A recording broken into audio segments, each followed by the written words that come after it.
Մի հարցազրույցում սխալվել եմ, նշել եմ կիսագրագետ օրենքի նախագիծ, հիմա սխալս կուղեմ,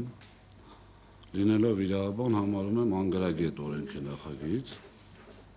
չգիտեմ ինչքանով կվիրավորվեն, չեն վիրավորվի, անգամ պատրաստ եմ հիմնավորել, որ ձևաչափով ցանկանան, ինչ վերաբերում է մեզ հետ կապ հաստատելու, գիտեք, նորմալ չի, եթե մենք պետություն ենք կառուցում,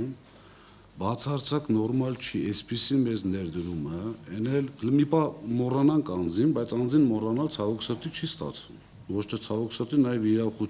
ուրախություն, դա անձ է, որը, չգիտեմ, երևի թե վատ բան ասելն է դժվար այդ մարդու մասին, բոլոր տեսակի հնարավոր միջոցներով, այսպես ես անձամբ շփվելով իր հետ, բացարձակ, եթե խոսքը գնացել է պետության բարեգործության վերաբերյալ, անգամ թիվ չի հարցրել,